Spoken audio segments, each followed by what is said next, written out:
kita sudah berjuang dan sekarang ada di pemerintah pusat dalam hal ini di Senayan dan di eksekutif di Kementerian Dalam Negeri maupun kementerian lembaga terkait.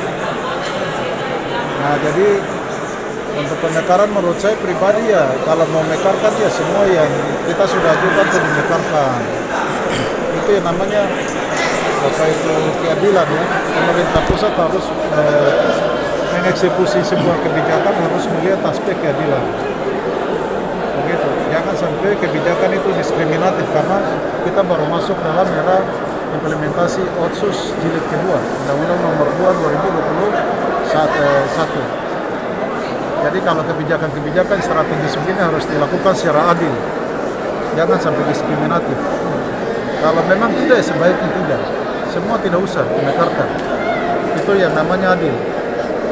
Kalau mau mekarkan semua wilayah adat, wilayah budaya di tanah Papua ini harus ada perwakilan provinsi yang dimekarkan, itu baru namanya adil. Kalau ada yang dimekarkan baru ada yang tidak, kan namanya diskriminasi, tidak adil. Pemerintah pusatnya melakukan hal yang sama seperti tahun-tahun dulu. Harus adil. Itu yang kita minta, keadilan. Kalau memang Bapak Presiden sudah putuskan umpama ya dimekarkan untuk tanah Papua hanya 3 provinsi, berarti kalau adil ya berarti 2 di Papua Induk, 1 di kita di Papua Barat. Ya begitu, kan ada solusi itu. Jangan langsung kita kunci bahwa tidak ada jalan keluar, harus kita bersikap adil ya. Seperti itu yang saya minta untuk pimpinan di Senayan. Begitu. Karena yang namanya kebijakan politik ini kan jangan hanya semata-mata melihat secara subjektif, tapi harus melihat semua hal. Begitu. Tapi yang sudah diketok ini kan 3 ada legislasi, harmonisasi di Baleknas di Senayan. Ya namanya politik ini kan dinamis saja. Dan itu bukan langsung diimplementasikan. Itu feeling saya itu akan disahkan nanti, kalaupun nanti disahkan di paripurna DPR, tapi itu nanti dilihat dari kondisi keuangan negara, asumsi-asumsi indikator makroekonomi, mikroekonomi, dilihat semua itu. Apakah bisa negara bisa mampu untuk membiayai daerah-daerah otonom baru yang dibentuk oleh negara atau pemerintah. Saya kira kemungkinan itu hanya disahkan, tapi kemungkinan akan istilahnya di-keep dulu,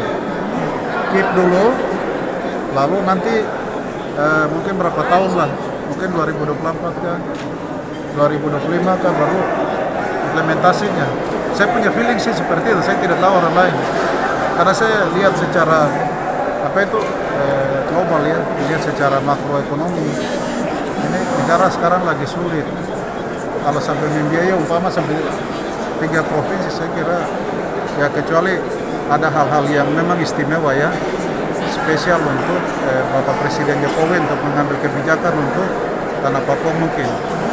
Tapi kalau secara umum saya lihat sepertinya seperti itu. Lalu yang berikut yang paling penting lagi yang kamu catat, bahwa Undang-Undang Otsus jilid kedua ini kan masih digugat di Mahkamah Konstitusi. Belum ada keputusan dari MK. Jadi kan pemekaran ini kan dasar utamanya kan ada di Undang-Undang Nomor 2 2021. Nah, junto tambah dengan peraturan pemerintah 106 dan 107 2021. Jadi undang-undang ini, undang-undang besar ini, payung utama ini masih digugat di Mahkamah Konstitusi.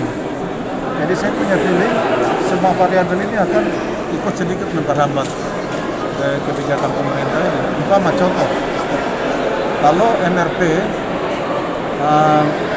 gugatannya di Mahkamah Konstitusi disetujui oleh Mahkamah Konstitusi, berarti kan dikembalikan ini. Karena salah satu permintaan dari MRP kan harus mendapat persetujuan dari lembaga kultur Papua, yaitu MRP. Kalau itu pemekaran di Papua Barat, di Papua berarti MRP Papua yang memberikan pertimbangan kulturnya. Ya, diantaranya umpama pendekatan ini dia sudah duduk pas tidak di mengcover apa itu umpama di lingkup Mepago atau Lapago. Nah begitu, itu dari ya apa itu strukturnya itu sudah memenuhi tidak. Begitupun di Papua Barat sini kalau dikaji karena bagaimanapun pemerintah pusat sudah kebijakan apapun sudah harus dikaji dari sisi pendekatan apa itu wilayah adat atau wilayah budaya itu Papua. Nah semua hal ini kan menentukan. Ya, nanti kita lihatlah. Tapi kalau kamu tulis ya tulis, kalau tidak ya tidak apa-apa. Tapi itu hanya sekedar untuk kamu tahu saja. Nah pasti saya punya feeling akan ke sana itu arah pemerintah. Jadi kita tidak usah membesar-besarkan yang sana dimekarkan ini, tidak usah kita berdoa saya sambil menunggu kehendak Tuhan seperti apa untuk hari esok. Karena prinsip saya kita harus mengerjakan kepercayaan yang dikasih oleh Tuhan, dikasih oleh pemerintah, dikasih oleh negara ini untuk kita untuk hari ini. Hari esok itu adalah Tuhan punya. Jadi soal jadi atau tidak urusan Tuhan nanti. Saya kira itu orang beriman ya.